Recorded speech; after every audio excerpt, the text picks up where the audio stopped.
আমি খুব ভালো নি ভাত। এই যে পিকনিকের রান্না, পোলাও ভাত, গরুর মাংস, এই যে পার্সেল যাচ্ছে, কে আসেনি বলে ডাল আছে। ওই যে রাজু ভাই খাবার কেমন আছে? ইমাম খাবার কেমন আছে? সুন্দর। এই যে এটা হলো আমার প্লেট। এই যে এখানে মাংস আছে। ওই ইমাম বন্ধু কেমন আছে? কেমন আছে খাবার? চমৎকার চমৎকার।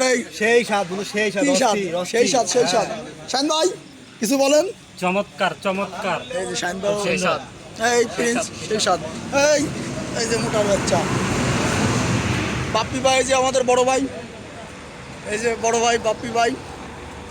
এই যে আরে ডন কি ম্যান না, ব্র্যান্ড ম্যান, একটু বলে দে ব্র্যান্ড ম্যান। আর এই যে আমার প্রিয় বন্ধুরা এই যে আছে, তোমাকে আমি দেবো নিজ হাতে খাতি। এই যে আমার প্রিয় বন্ধু, সব থেকে কাছের বন্ধু এটা আমার। তারপরে এই যে আমি আসি এখানে লাস্টে, আমাদের কাছে দেখ। ঠিক আছে, এখন আমরা খাওয়া দাওয়া শুরু করবো। Okay bye.